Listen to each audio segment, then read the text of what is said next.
ఈ episode start అవగానే కావ్య పేరు మీద ఆస్తి రాసిన సీతారామయ్య గురించి ఇక చాలా ఘోరంగా తిట్టుకుంటూ ఉంటుంది ధాన్యలక్ష్మి. ఇదెక్క న్యాయం, ఇంట్లో అందరూ ఉండగా సొంత కొడుకులు మనవలు ఉండగా ఇక దిక్కు ముక్కు లేని కావ్య పేరు మీద రాయడం ఏంటి? అసలు ఈ కావ్య ఈ ఇంటికి వచ్చినప్పటి నుంచి ఈ కావ్య చుట్టూనే అందరినీ తిప్పుకుంటుంది. చివరక్కడికి ఆస్తి మొత్తం కూడా తన్నుకుపోయింది అని చెప్పి ఇక ఇంట్లో అటు ఇటు తిరుగుతూ ఉంటుంది. ఇక ఇక్కడికి వచ్చేస్తే రుద్రాని, ఒరే రాహుల్, మనకి ఇక ఈ ఇంటి కుటుంబం చాలా అన్యాయం చేసిందిరా. నాకు ఎలాంటి ఆస్తి రాకుండా ఆ కావ్య పేరు మీదే మొత్తం ఆస్తి రాసి పెట్టేశాడ్రా ముసలోడు. అసలు ఏం చేయాలో ఏం అర్థం కావట్లేదు అని చెప్పి కాలుగాలిన పిల్లిలాగా ఇక అటు ఇటు తిరుగుతూ ఉంటే ఇక స్వప్న వచ్చి, ఏంటి ఏమైంది? ఆస్తి మొత్తం కూడా ఇక కావ్య పేరు మీద రాసేసరికి కాలు చేతులు ఆడినట్టుంది. ఇదిగో అత్త, నువ్వు ఎప్పుడు కూడా ఆస్తి కోసమే ఇంట్లో ఉన్నావని తాతయ్య గారికి తెలిసిపోయినట్టుంది. అందుకే నీ పేరు మీద చిల్లి గవ్వ కూడా రాయకుండా మా కావ్య పేరు మీద ఆస్తి మొత్తం రాశారు. ఇక నుంచి మీ అందరికీ ఒక రేంజ్లో ఉంటుందిలే. మా కావ్యని ఇంట్లో నుంచి వెళ్ళగొట్టాలని చూసినా ముఖ్యంగా నిన్ను, నీ సంగతి తేలుస్తాను అని చెప్పి స్వప్న అయితే హ్యాపీగా అక్కడి నుంచి వెళ్ళిపోతుంది. ఒరే చూసావు కదరా, ఈ స్వప్న, ఆ కావ్య, ఆ అప్పు, వీళ్ళ ముగ్గురు కూడా ఈ దుగ్గరాల కుటుంబంలో పీఠం వేసుకుని కూర్చున్నారా. మనం ఎప్పటి నుంచో ఈ ఇంట్లో ఉన్నా మనకి కనీసం ఇంత కూడా విలువ లేకుండా చేశాడు. ఏం చెయ్యాలో అర్థం కావట్లేదు అని చెప్పి చాలా బాధపడుతూ ఉంటుంది రుద్రాణి. ఇక మొత్తానికైతే ఆ రకంగా నెక్స్ట్ డే అయిపోతుంది. ఇక వెంటనే మార్నింగే కావ్య వంటగదిలోకి వెళ్ళి అందరికీ టీలు కాఫీలు తీసుకొని హాల్లోకి తెచ్చి ఇస్తుంది. అందరూ హాల్లోనే ఉంటారు. ధాన్యలక్ష్మి మాత్రం చాలా కోపంతో ఉండగా చిన్నత్తయ్య గారు కాఫీ అనగానే ఒక్కసారిగా కాఫీ కప్పు కిందకి విసిరి కొట్టేస్తుంది. ఇక అందరూ కూడా స్టన్ అయిపోతారు. ఏంటి ధాన్యలక్ష్మి, ఏం చేశావు? నీకు ఇష్టం లేకపోతే వద్దనాలి, లేదంటే తాగకుండా పక్కన పెట్టేయాలి. నీ ఇష్టం వచ్చినట్టుగా కప్పు ఇసిరడం అంటే అర్థం ఏంటి అని చెప్పి అపర్ణ అడగగానే, చూడక్క, ఈ విషయంలో నాకు చాలా బాధగా ఉంది. నీ కోడలు తక్కువదేమీ కాదు. మెత్తగా ఉంటూనే ఈ ఆస్తి మొత్తం కూడా తన పేరు మీద రాయించుకుంది. అందుకే ఈ కాఫీ తాగడం నాకు ఇష్టం లేదు. ఇంకా ఎన్నాళ్ళు నటిస్తావు కావ్య? ముసుగు తీసేసే. ఆస్తి నీ చేతుల్లోకి వచ్చింది కదా, ఇంక ఈ కప్పులు కిప్పులు మోయాల్సిన అవసరం నీకే ఉంది. కాలు మీద కాలేసుకొని దర్జాగా నువ్వు నీ కుటుంబం ఈ ఇంటికి వచ్చేసి సంతోషంగా ఉండండి. మమ్మల్ని అందరినీ ఒకరి తర్వాత ఒకరికి బయటకు పంపించండి. నీ టార్గెట్ అదే కదా. నా కొడుకుని నీ మాయ మాటలతో నా కొడుకుని చివరాఖరికి బయటకు వెళ్ళగొట్టి వాడు ఆటో నడిపేలాగా చేశావు. ఇంకా ఎవరి గురించి ఆలోచిస్తున్నావు? ఇక నీ ముసుగు తీసేసే అని చెప్పి ధాన్యలక్ష్మి కావ్యని అంటూ ఉంటుంది. ఇక అపర్ణ వెంటనే, ఎవరు ముసుగు ఎవరు తీయాలి? నువ్వే ఇంతకాలం కావ్యతో మంచిగా ఉన్నట్టుగా నటించి చివరాఖరికి కావ్య చెల్లి అప్పుని కళ్యాణ్ పెళ్లి చేసుకుంటాడు అన్న తెలిసిన వెంటనే ముసుగు తీసింది నువ్వు ధాన్యలక్ష్మి. నువ్వు ఎంతో మంచిదానివేమో, నాకంటే గొప్పగా నా కోడల్ని చూసుకుంటున్నావేమో అనుకున్నాను. కానీ నువ్వు నిమిషంకొక రకంగా ఊసర వెళ్ళి మాదిరిగా ఉంటావని ఇప్పుడు అర్థమైంది. ఇంటికి పెద్ద అయిన మామయ్య గారు ఆ ప్రాణపాయ స్థితిలో ఉంటే ఆస్తిని పంచమని, హక్కులు ఇవ్వమని ఇంటిలో రద్దాంతం చేసి నీ అసలు ముసుగు బయట పెట్టావు. నా కోడల గురించి తప్పుగా ఒక్క మాట మాట్లాడినా ఊరుకునేది లేదు. కావ్య, నువ్వేంటి సైలెంట్గా ఉంటున్నావు? నువ్వు ఈ ఇంటికి యజమానివి. ఈ ఇంటికి సర్వ హక్కులు నీకున్నాయి. ఆస్తి మొత్తం నీ పేరు మీద ఉంది. నువ్వు ఏది చెప్తే అది రైటు, ఏది చెప్తే అది తప్పు. ఇకనైనా నోరు తెరిచి పెద్దలని చిన్నవాళ్ళని సంస్కారమని ఇవన్నీ పక్కన పెట్టి ఎవరిని ఎక్కడ ఉంచాలో అక్కడ ఉంచు అని చెప్పి అపర్ణ కావ్యనంటుంది. సభాష్ వదిన, మొత్తానికి అనుకున్నది సాధించారు కదా. ఇదేంటబ్బా నాన్న కావ్య పేరు మీద రాయడం ఏంటి అనుకున్నాను. కావ్యకి రాస్తే రాజ్కి, నీకు, అలాగే అన్నయ్యకి, మీ అందరికీ ఆస్తి ఉన్నట్టే లెక్క. అలాంటప్పుడు మీరెందుకు బాధపడతారు? కావాలని ఇంకా కావ్యని ముందు పెట్టి రెచ్చగొట్టించి ఇంకాస్త ధాన్యలక్ష్మిని బాధ పెట్టు అని చెప్పి రుద్రాని కావాలని ఇక కెలుకుతూ ఉంటుంది. చూసావా అత్త, మధ్యలోకి వెళ్తే పచ్చడైపోతావు. నువ్వు కరివేపాకు లాంటిదానివి, వాసన ఉన్నంత వరకే, తర్వాత తీసి పక్కన పడేస్తారు. అలాగే నువ్వు కూడా ఈ ఇంట్లో కూతురు అన్న హోదా తప్పించి నీకంటూ ఏ హక్కు లేదు. నోరు మూసుకొని పక్కకు వెళ్ళకపోతే అనవసరంగా నా చేత దెబ్బలు తినాల్సిన అవసరం పట్టిద్ది అనగానే స్వప్న అని చెప్పి రాహుల్ అంటాడు. నోరు మీ రాహుల్, మాట్లాడే అర్హతే లేదు నీకు మీ అమ్మకి. ఈ ఇంట్లో ఒక మూలను పడుండి పెట్టింది తినండి, తిన్న తర్వాత అరిగేలా పని చెయ్యండి. ఇక నుంచి కావ్య ఇంటికి అన్నీ కూడా, కావ్య ఏదంటే అది అనగానే అక్క అక్క ఆగు అని చెప్పి ఇక కావ్య మాట్లాడుతుంది. మీకు అందరికీ కూడా ఒకటి అర్థమయ్యేలాగా చెప్పాలనుకుంటున్నాను. ఈ ఆస్తికి నాకు అసలు సంబంధమే లేదు. తాతయ్య గారు అసలు ఎందుకు నా పేరు మీద రాశారో కూడా నాకు ఇప్పటికీ అర్థం కావట్లేదు.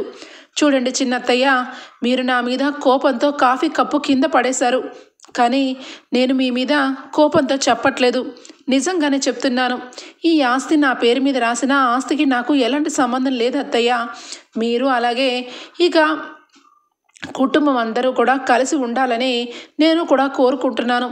అంతకు మించి నేనేమి చేయలేదు కదా అనగానే చాలు ఆపు, నువ్వు ఎంతో మంచిదానిలాగా ఈ ఇంట్లో చేరి ఇక మావయ్య గారితో నీకు వేరే ఆస్తి రాయించుకున్నావు. ఆస్తి రాయించుకున్నంత మాత్రాన ఆస్తి నీదైపోతుంది అనుకుంటున్నావా? సర్వ హక్కులు అధికారం మనవాళ్ళకి కొడుకులకే ఉంటుంది. మధ్యలో వచ్చిన నీ గురించి కాదు. నేను కోర్టుకు వెళ్ళి కోర్టులో ఈ దుగ్గిరాల విషయంలో, దుగ్గిరాల కుటుంబంలో నాకు చేసిన అన్యాయం గురించి పిటిషన్ వేసి మొత్తం కుటుంబాన్ని కోర్టుకు లాగుతాను, కోర్టు మెట్లెక్కిస్తాను. అప్పుడే నాకు న్యాయం జరుగుతుంది, నాకు నా కొడుక్కి అని చెప్పి ఇక ధాన్యలక్ష్మి శపథం చేస్తుంది. అయ్యో అత్తయ్య, నా మాట వినండి అని చెప్పి కావ్య అంటూ ఉంటే అపర్ణ, చూడు కావ్య, నువ్వు ఎవరి గురించి బ్రతిమలాడవసరం లేదు. ఇక కోర్టుకు వెళ్తుందంట కాబట్టి వెళ్ళని. కోర్టుకు వెళ్ళినంత మాత్రాన న్యాయమే జరుగుతుంది, అన్యాయం ఏమీ జరగదు కదా. తనకి తెలియకపోవచ్చు. ఈ ఆస్తికి అర్హులైన మా మామయ్య గారు స్వయాన వీలునామా రాసి కావ్యకి చెందాలని, ఆస్తి పేపర్లన్నీ కావ్యకే చెందాలని రాశారు. అందులో తప్పేమీ లేదు. ఎవరు సంపాదించిన ఆస్తి ఎవరికైనా ఇష్టమైన వాళ్ళకి రాసుకోవచ్చు. మావయ్య గారు కూడా అదే చేశారు. చూడు ధాన్యలక్ష్మి, ఇంట్లో ఉన్నంత వరకే హక్కులు అధికారాలు, తోడబుట్టిన సంబంధం అని చెప్పి అందరం చూస్తాం. గడప దాటి పరువు బయటకు వెళ్ళి కోర్టు మెట్లు నువ్వు ఎక్కావు అంటే నీకు దక్కేది ఏమీ ఉండదు, ఉట్టి పరువు నష్టం తప్ప. నీ కోడలు, ఒకప్పుడు కోడలు అనామిక కూడా ఇలాగే చెలరేగిపోయి కోర్టు వరకు వెళ్ళింది. చివరాఖరికి 15 రోజులు జైలు శిక్ష అనుభవించింది. అది నీకు కూడా కావాలి అనుకుంటే వెళ్ళు అని చెప్పి ధాన్యలక్ష్మిని ఇక అపర్ణ వార్నింగ్ ఇస్తుంది. దెబ్బకు ధాన్యలక్ష్మి షాక్ అయిపోతుంది. ఏంటే ధాన్యం, షాక్ అయిపోతున్నావా? వదిన మాట్లాడిన దాంట్లో తప్పేమీ లేదు. కొడుకులం మేమిద్దరం, మనవలం కళ్యాణ్, అలాగే ఇక రాజ్, మా నలుగురికి ఏ ఇబ్బంది లేదు కావ్య పేరు మీద ఆస్తి రాసినందుకు. అది కాకుండా మా నాన్న కోమాలో ఉన్నారు, మేము బాధలో ఉన్నాం. ఇలాంటి సమయంలో రెచ్చగొట్టి ఆస్తిని ముక్కలు చెయ్యాలని భావన నీలో కలిగినప్పుడే నా మనసు నీ మీద విరిగిపోయింది. నువ్వు కోర్టుకు వెళ్తానన్న మరుక్షణం నీ చేతిలో మరుక్షణమే డైవర్స్ ఉంటాయి. నాకు నీకు ఎలాంటి సంబంధం ఉండదు. అప్పుడు నువ్వు కోర్టు చుట్టూ తిరుగుతావో ఇంకా ఎక్కడ తిరుగుతావో నీ ఇష్టం. నాకు నచ్చినట్టుగా నేను బ్రతుకుతాను, నీకు నచ్చినట్టుగా నువ్వు బ్రతుకు అనగానే దెబ్బకి షాక్ అయిపోతుంది ధాన్యలక్ష్మి. ఒక్క మాట కూడా మాట్లాడకుండా ఇక అలాగే రూమ్లోకి వెళ్ళిపోతుంది. ఇక ఇందిరాదేవి లోపల నుంచి అన్నీ కూడా బాధ్యతలకు సంబంధించిన అన్ని పేపర్సు, అలాగే ఇంటి తాళాలు, ఇంటికి సంబంధించినవన్నీ కూడా బరువు బాధ్యతలన్నీ కూడా కావ్య చేతిలో పెడుతుంది. అమ్మ కావ్య, ఇదంతా కూడా నీ చేతిలో పెడుతున్నాను. ఇక మీ తాతయ్య కోరిక కూడా ఇదే కదా, అందుకే నీకే ఈ ఆస్తిని అప్పచెప్తున్నాము. ఈ బరువు బాధ్యతని నువ్వే మొయ్యాలి. చిన్న వయసులో ఇంత బరువు బాధ్యతని ఏ రకంగా మోస్తావో నీ ఇష్టం, కానీ తాతయ్య గారు నిన్నే ఈ ఇంటికి వారసురాలుగా ప్రకటించారు. ఇదిగోనమ్మా బాధ్యత అని చెప్పి చేతిలో పెడుతుంది ఇందిరాదేవి. అపర్ణ, సుభాష్ ఇద్దరు కూడా సంతోషంగా చూస్తూ ఉంటారు. దూరం నుంచి రుద్రాణి మాత్రం గుండె రగిలిపోతూ ఏం చెయ్యాలో ఏం అర్థం కాక ఇక ఏ రకంగా ఈ ఆస్తికి నేను దక్కించుకోవాలి అని చెప్పి లోపల ఉడికిపోతనం ఆపుకోలేక ఏడుపు ఒక్కటే తక్కువైపోతుంది రుద్రానికి. ఇక వెంటనే కావ్య ఆ పేపర్లు అవన్నీ తీసుకొని ఇక రూములోకి వస్తుంది. రాజ్ వర్క్ చేసుకుంటూ ఉంటాడు. ఏమండి ఏమండి అని చెప్పి అనగానే ఏంటి చెప్పు అని చెప్పి అంటాడు. ఏంటండి ఏమి మాట్లాడరేంటి? ఇంట్లో ఆస్తిని తాతయ్య గారు నా పేరు మీద రాయడం ఏంటి? ఈ ఆస్తికి నేను అర్హురాలనేంటి? ఈ బాధ్యత చూస్తుంటే నేను మోయలేనండి. ఇంత బాధ్యత నా నెత్తి మీద పెట్టారు. నేను ఆస్తుల్ని హంగుల్ని ఆశించి ఇంటికి రాలేదు. తాతయ్య గారు ఈ ఇంటికి నన్ను ఒక మనవరాలుగా తీసుకొని వచ్చారు తప్ప నేను ఏ ఆస్తి గురించి రాలేదండి అని చెప్పి ఆస్తి పేపర్లు ఇక రాస్ ఒడిలో పెట్టి ఇదిగోనండి ఈ ఆస్తికి సంబంధించిన యావదాస్తు పత్రాలు ఇక అమ్మమ్మ నా చేతిలో పెట్టారు. కానీ మీరు ఈ ఇంటికి వారసులు, పెద్ద మనవడు, మీరే ఈ బాధ్యతకి కరెక్టు, మీరే చూసుకోండి ఈ బరువు బాధ్యతని అని చెప్పి ఇక ఆ పేపర్లన్నీ రాజ్ చేతిలో పెట్టగానే రాజ్ ఒక్కసారిగా కావ్య కళ్ళల్లో కళ్ళు పెట్టి చూస్తాడు. వెంటనే కావ్య ఏమైందండి? మీరు ఈ ఇంటికి మనవలే కదా, తాతయ్య తర్వాత తదనంతరం మీరు కళ్యాణే కదా ఇంటికి వారసులు అనగానే చూడు కళావతి, ఈ ఇంటికి నేను అలాగే కళ్యాణే మనవళ్ళం. కానీ ఈ ఇంటిని సక్రమంగా నడపడానికి అందరినీ సమానంగా చూసి సమానంగా అందరికీ సమన్యాయం చేసే మనస్తత్వం నీకే ఉంది. అందుకే తాతయ్య బాగా ఆలోచించి నిన్ను ఇంటికి వారసురాలను చేసి యావదాస్తి నీ పేరు మీద రాశారు. ఖచ్చితంగా తాతయ్య ఎంతో ఆలోచిస్తే తప్ప ఇలాంటి నిర్ణయం తీసుకోరు. కాబట్టి నీకు కరెక్ట్గానే బాధ్యత అప్పచెప్పారని నేను అనుకుంటున్నాను. నీ బాధ్యతని నువ్వు సత్వరంగా ఇక నిర్వర్తించు అని చెప్పి చేతిలో పెడతాడు రాజ్. అయితే పత్రాలు కావ్య షాక్ అయిపోతుంది. ఇక వెంటనే కావ్య అది కాదండి అనగానే చూడు కళావతి, ఇంక నువ్వు ఏమీ మాట్లాడద్దు. తాతయ్య ఎవరిని పిలవకుండా కోమా స్టేజ్లోకి వెళ్ళిపోతాననగా 15 నిమిషాల ముందు నిన్ను పిలిచారు. ఏం మాట్లాడారు చెప్పు. అందరూ కలిసిమెలిసి ఉండాలి. ఇంట్లో నుంచి ఎట్టి పరిస్థితుల్లోనూ నువ్వు బయటికి వెళ్ళడానికి లేదు.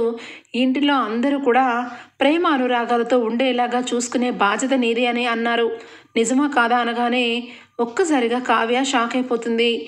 ఏమైందండి మీకెలా తెలిసింది అనగానే తాతయ్య ఎప్పుడూ అదే రకంగా ఉండేవాళ్ళు. నన్ను కూడా ఎప్పుడూ చిన్న దెబ్బ కూడా కొట్టలేదు.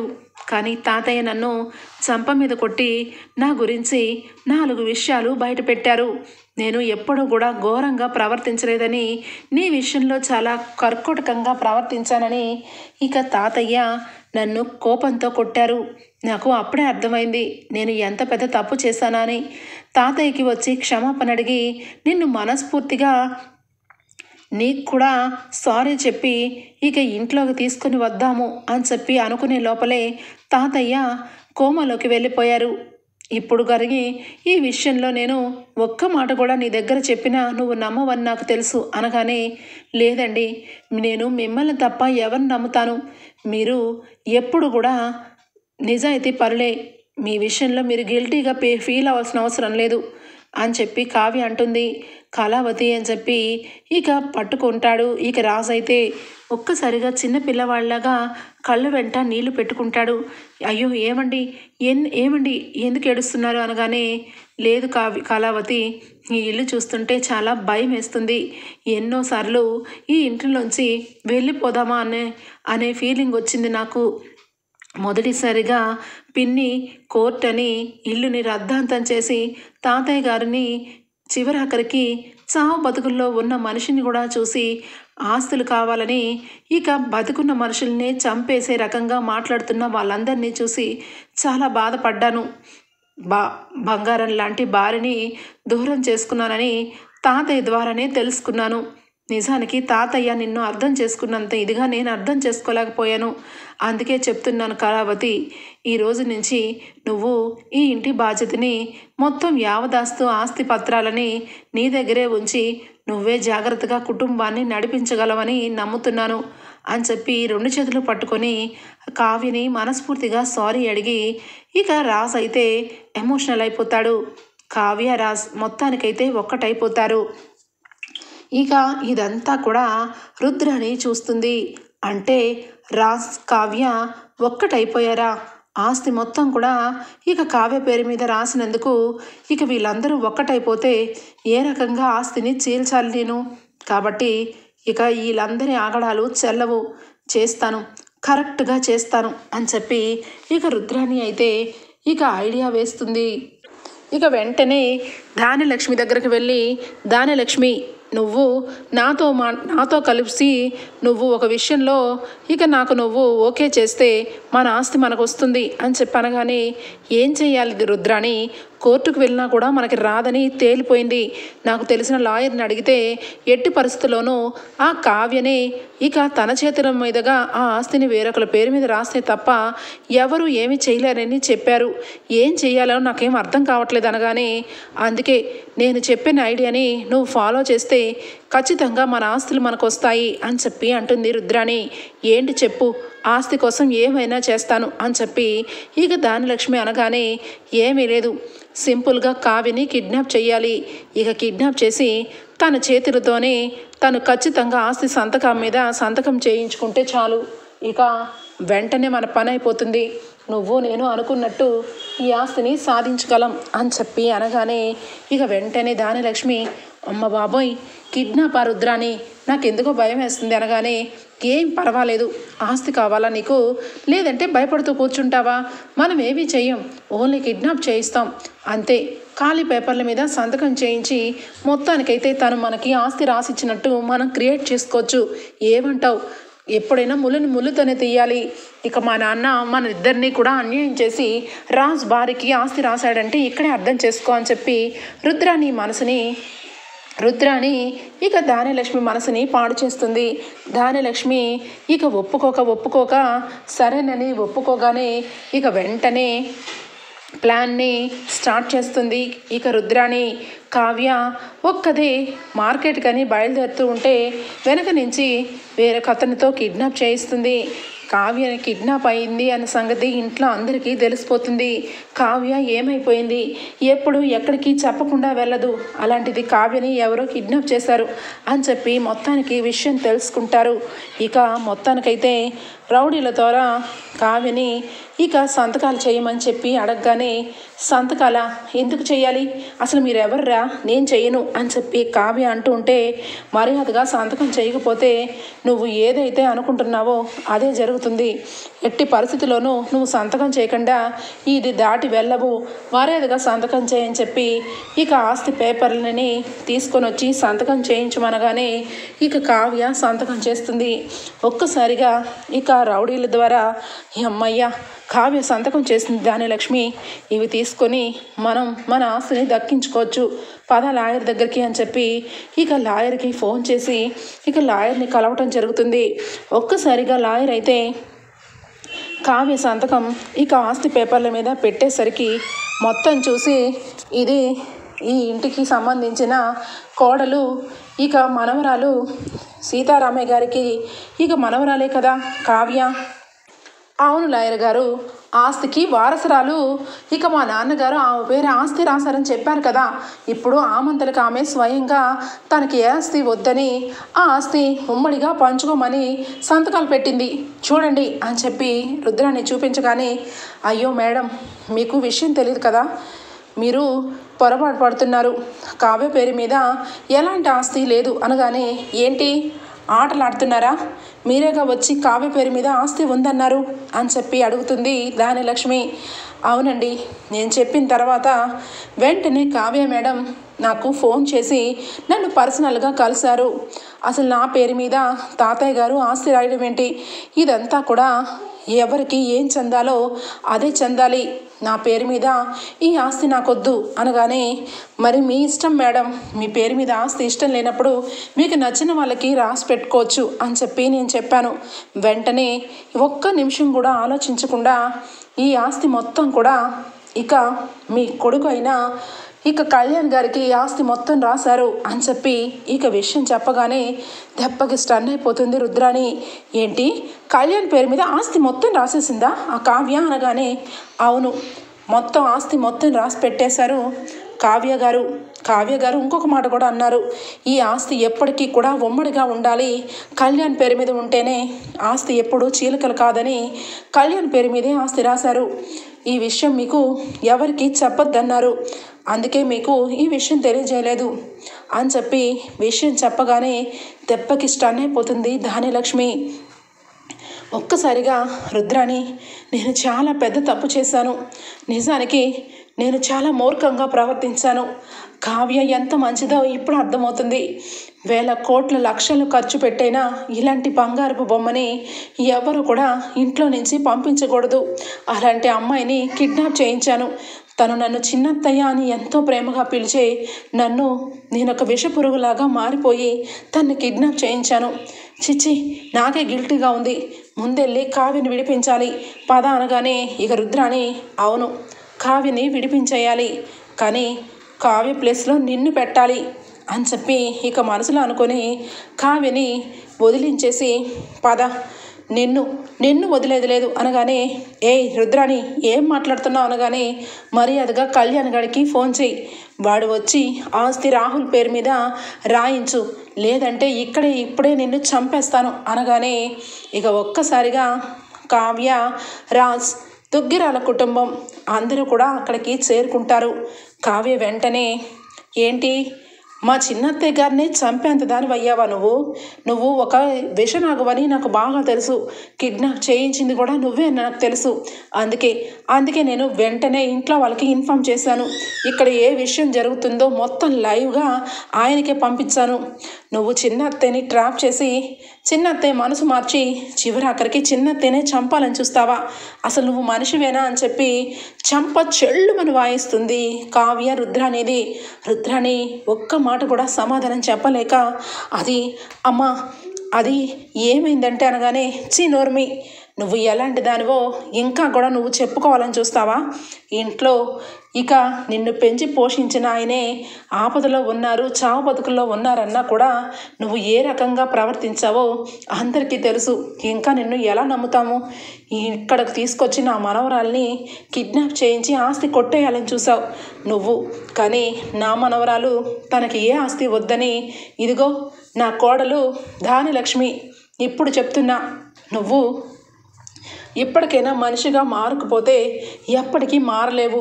చూసావు కదా, ఇలాంటి స్నేహం చేస్తే అలాంటి వాళ్ళు ఎలాంటి వాళ్ళ ప్రాణాలు తీస్తారో ఇప్పటికైనా అర్థం చేసుకో అనగానే, అత్తయ్య గారు అని చెప్పి ఒక్కసారిగా బోరుమంటుంది ధాన్యలక్ష్మి. 2 కాళ్ళు పట్టుకొని, అత్తయ్య గారు నన్ను క్షమించండి అత్తయ్య గారు, నా మొహం మీ అందరికీ చూపించలేకపోతున్నాను. నాకు ఈ ఆస్తి వద్దు, ఏమి వద్దు, నాకు ఈ కుటుంబంతో కావాలి, నాకు ఈ కుటుంబంలో గౌరవం కావాలి, నాకు నా కొడుకు కావాలని నేను ఏదో పొరపాటు పడి ఆస్తి అడిగాను, కానీ నిజానికి నా కొడుకు నా దగ్గరికి రావాలంటే అప్పుని నేను కోడలుగా ఒప్పుకోవాలి, కానీ నేను అప్పుని కోడలుగా ఒప్పుకుంటాను, కానీ ఆ అప్పు నన్ను అత్తగా ఒప్పుకోవాలి కదా. ఇంత దుర్మార్గంగా ఇక కావ్యని కిడ్నాప్ చేయించడానికి ఒప్పుకున్నాను. ఇటు ఆస్తి గురించి మావయ్య గారు చచ్చిపోవాలని కోరుకున్నాను. మొత్తానికి ఇదిగో ఈ దుర్మార్గురాలతో జత కట్టి ఇంటిలో నేను కూడా ఒక దుర్మార్గురాలను అయ్యాను. నా పాపాలు కడిగేసుకోవాలంటే ఏం చేయాలి అత్తయ్య గారు అని చెప్పి కన్నీరు పర్వంతం చెందుతుంది ధాన్యలక్ష్మి.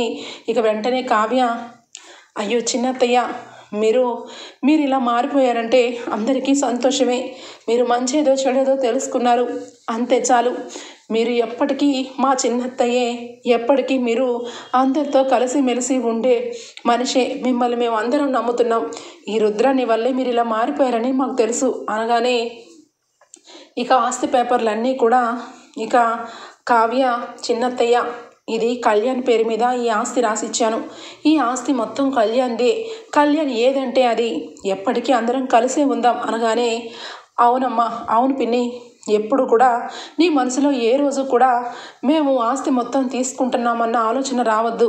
ఇదిగో అందరం కలిసి ఇష్ట ప్రకారమే కళ్యాణ్ పేరు మీద రాసామనగానే, ఒరే రాజ్, ఏంట్రా ఇంకా నన్ను పరాయిదాన్ని చేస్తున్నారా? ఈ ఆస్తి ఎవరి సొంతము కాదు, మావయ్య గారి పేరు మీదే ఉండాలి. మావయ్య గారు క్షేమంగా ఇంటికి రావాలి, నా కోడల్ని నా కొడుకుని ఇంటికి తీసుకురావాలి. ఇదే నాకు జరిగితే నా మనస్తృప్తిగా ఉంటుంది అని చెప్పనగానే వెంటనే ఇక రాజు అయితే ఆ పేపర్లన్నీ కూడా సుభాష్ చేతిలో పెట్టి, సరే పిన్ని, నువ్వన్నట్టు అన్నీ జరుగుతాయి, కానీ ఒక్కటి మాత్రం మనం అనుకున్నది జరగలేదు. ఇంట్లో ఎప్పటి నుంచో సొంత చెల్లెల్లాగా అన్నయ్యలాగా చూసుకుందేమోనని మేమందరం పొరపడ్డాం. కానీ అందరికంటే ఎక్కువ ఇంపార్టెన్స్ కూడా ఇచ్చాను. కొన్ని సందర్భాల్లో అత్తకు ప్రిఫరెన్స్ ఇచ్చి నా భార్యని దూరం పెట్టాను. కానీ ఇంత నీచ బుద్ధతో ఈ రుద్రాని ఇంత ఘోరంగా పావులాగా కాటేస్తుందని ఊహించలేదు. దానికి బదులుగా ఇక నిన్ను పూర్తిగా ఇంట్లో నుంచి బహిష్కరిస్తున్నాం. ఒక్కరోజు కూడా నీ మొహం మా ఇంట్లో చూపించడానికి వీల్లేదు. నువ్వు తక్షణమే బయలుదేరు అని చెప్పి రాజు అంటాడు.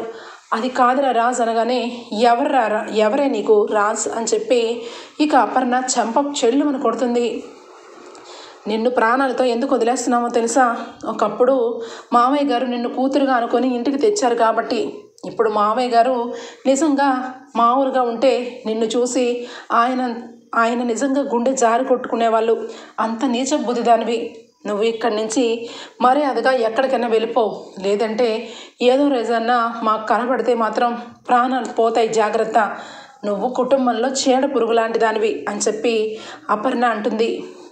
అది కాదురా రాజ్, ఎంతైనా ఈ ఇంటికి అనగానే వద్దు, వరసలు వద్దు, అసలు మాట్లాడలే వద్దు.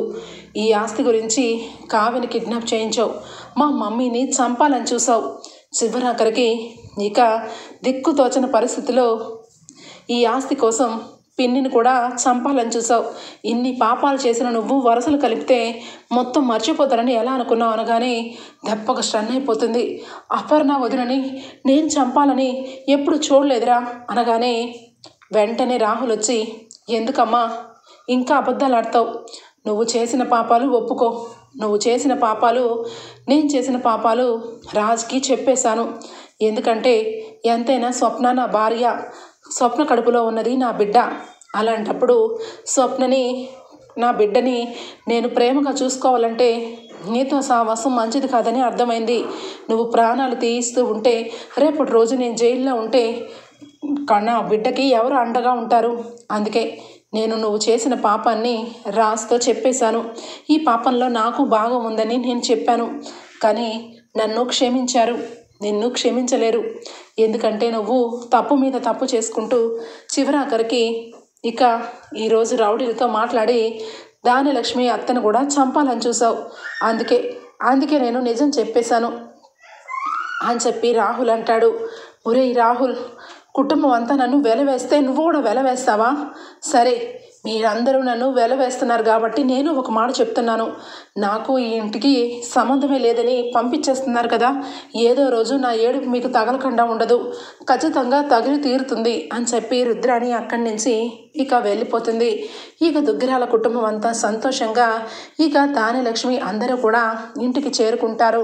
ఇంటికి రాగానే ఒక్కసారిగా ఇక కావ్య కళ్ళు తిరిగి కింద పడిపోతుంది.